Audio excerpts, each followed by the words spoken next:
kape. Era kape. Kadai dun kape jibo. Ai ni mani je. Mathan dele si chang je.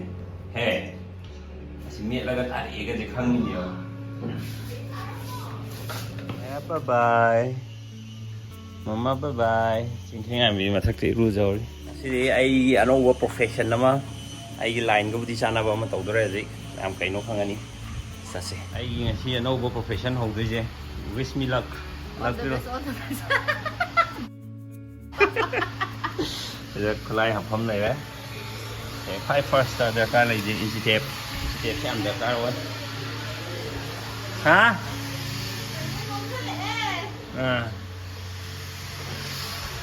Xem ta packing đâu kìa, hay gì giá cả này của bọn làm đấy.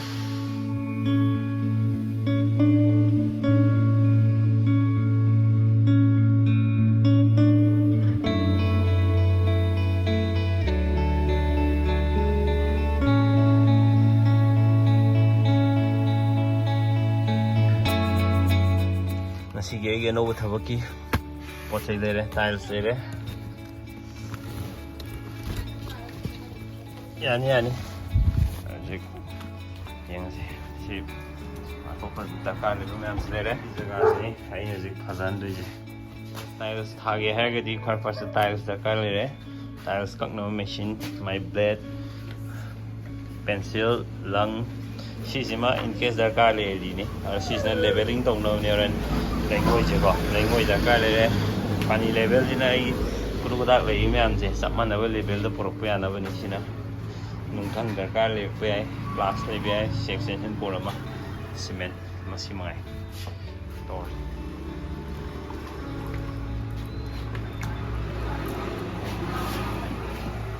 si sing ja phom je phom na dro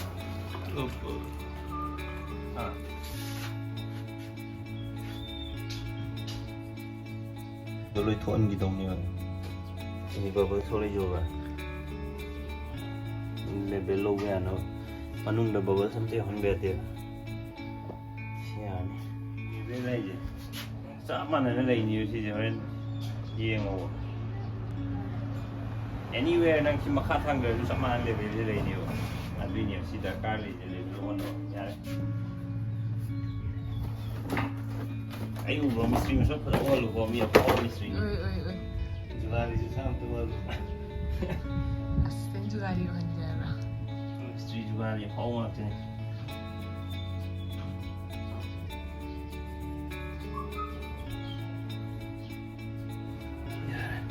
Yang itu dah masuk.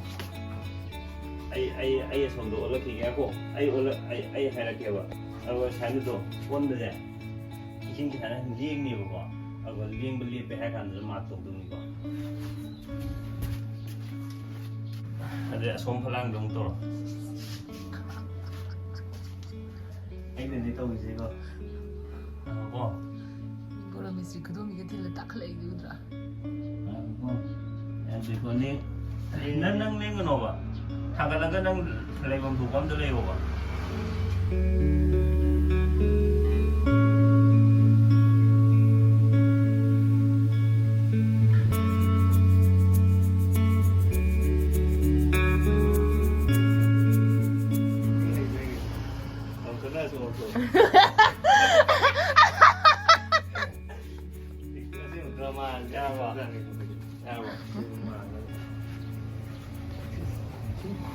Hay ngầu rồi cái sih level lu mana nama dah mana ni ada orang ni insiden nama kali awal tadi gua ada di mana gua makai ground di level mana kalau mata kita mark ni ada same level ni become genura di nanto punya apa lu kan ngau sudah tercet ni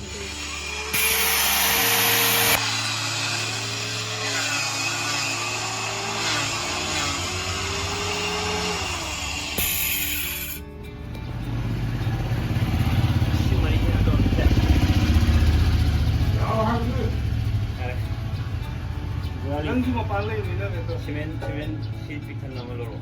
Sama. 1/4.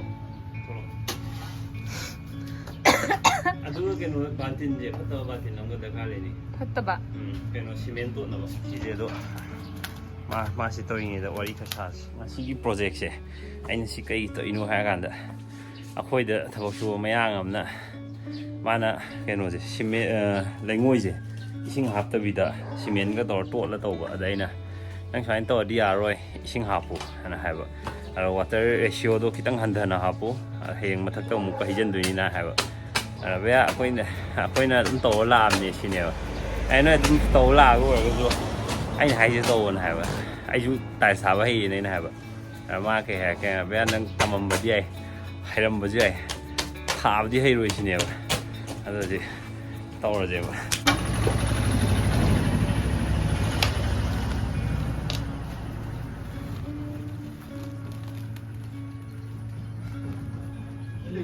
ꯑꯉꯥꯡ ꯂꯩꯅꯤꯡꯗꯦ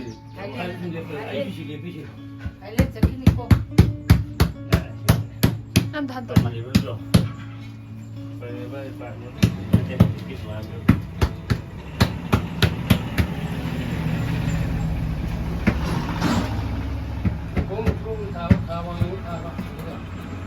ꯑꯝꯇ ꯍꯟꯇꯣ ꯍꯥꯏꯕ ꯆꯠꯂꯣ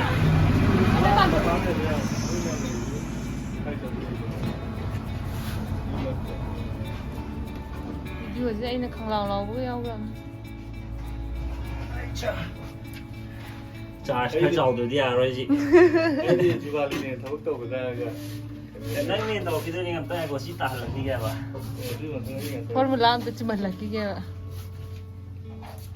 ꯏꯃꯥ ꯅꯪ viral ꯆꯠꯅꯤ viral ꯑꯗꯨꯝ ꯆꯠ ꯂꯩꯔꯕꯅꯤ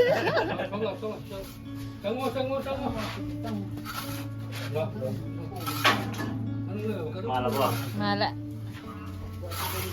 ꯃꯩꯇꯩ ꯃꯤꯁꯇ꯭ꯔꯤ ꯇꯥꯏꯜ ꯁꯥꯕ ꯂꯩꯔꯤꯀꯣ ꯍꯧꯖꯤꯛ ꯌꯥꯝ ꯀꯟꯇꯦꯛ ꯇꯧꯔꯣ ꯑꯁ ꯏꯔꯨ ꯂꯨꯗ ꯉꯥꯏꯔꯤ ꯑꯗꯨ ꯐꯝꯃꯣ ꯌꯥꯔꯦ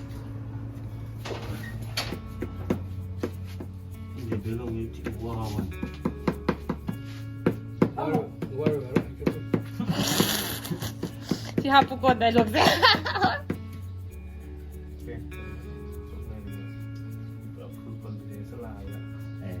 ꯍꯩꯔꯛꯇꯣꯏꯁꯦ ꯑꯍꯥꯟꯕꯁꯤ ꯊꯥ ꯑꯃꯇꯪ ꯂꯣꯏ ꯍꯩꯔꯛꯇꯣꯏꯁꯤ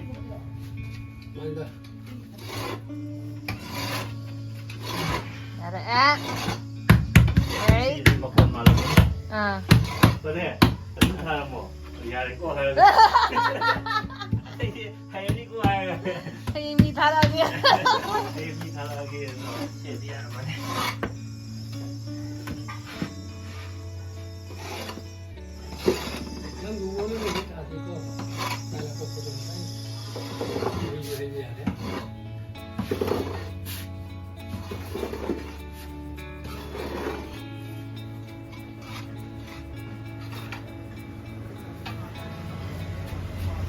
ꯍꯨꯃꯥꯡꯒ ꯇꯤꯡꯊꯣꯛꯄ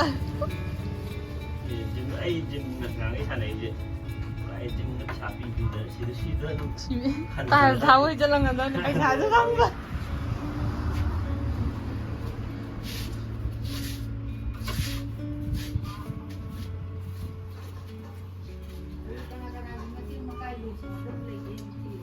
ꯍꯧꯖꯤꯛ ꯚꯤꯗꯤꯑꯣꯗ ꯑꯦꯗꯚꯔꯇꯥꯏꯁ ꯇꯧꯕꯗ ꯑꯩ ꯊꯥꯕ ꯂꯥꯛꯑꯒ ꯆꯥꯔꯖꯇꯤ ꯈꯔ ꯆꯥꯎꯋꯦ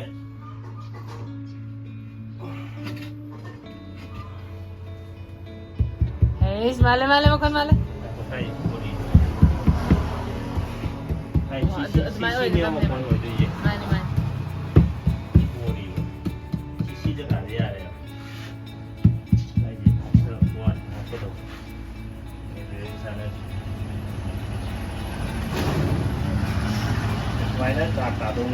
Nang itu kan di time lapse itu aja.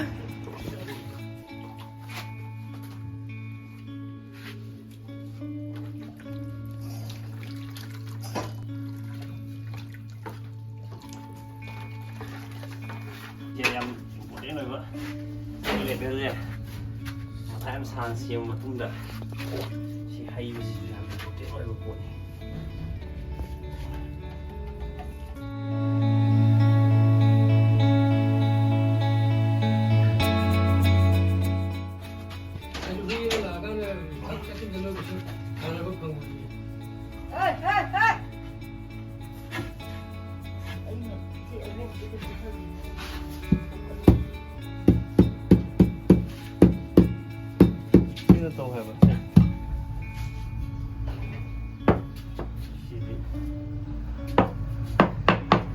Đường đưng từ nơi ngoài đi ra.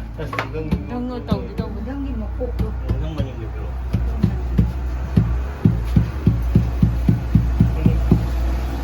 Chiên bán.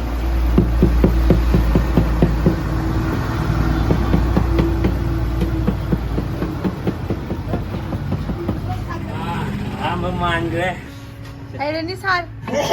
เอาหรอ Ấy sao lại khai à? ชีวิตห้าครบอ่ะ 여기 가지고 가야 되니까 나는 저기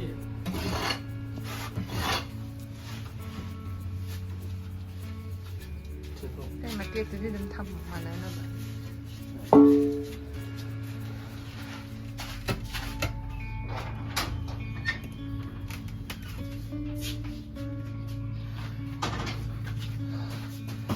Không đi tha rồi. Alignment cái chung thôi. Ya, maksudnya alignment cái chung.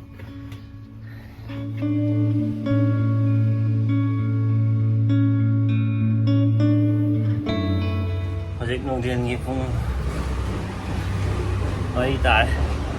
Pung taramat thôi, sai đi đâu phải. Rồi không làm gì. Tai mong na đi tha rồi.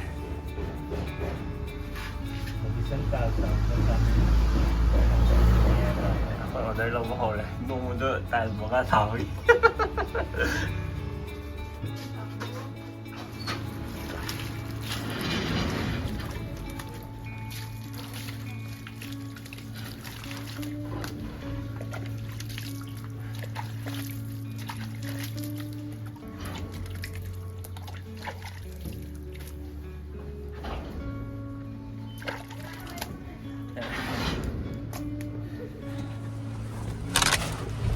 Rồi đây ngasi kia sila. Aham ba ni? Ayun tayo khab je. Ay khatang hai dia je. Khoi mai akoi gi ai gi ke ni jugali. Jugali ga koi ni na. Asi tha ba khwang ga loi je. Tai piece manga taruk thai. Ko. Aduga loire pung di kya sang ya kan pung 12 sai de thau bu na pung 3 chap chan ni lo chali je. Adu ni ado Thaba hay tao đi đấy, hay, ado ham vui với một tầm khởi sang ấy, mà xin đi, ado nó thấy cái môi gì, ham vui với nó không để máy nó quay chứ, wow, nó phát nó quay mà. Technique tu technique hay chứ, nó thấy cái sum to cái experience cái mà tung in nó mà phẩm gì mà nó sát lạc cái đâu đó, ado, phải dịch tiệt rồi.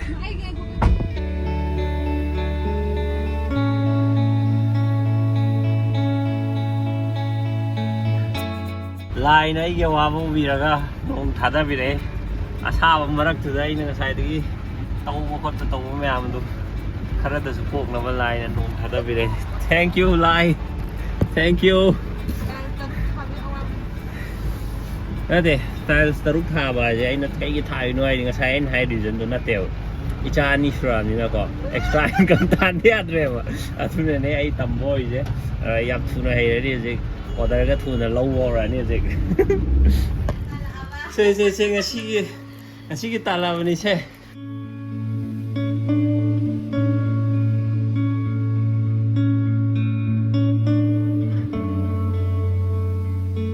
Xin khen về tu, những người tu mà bán cái nông lên tu xe.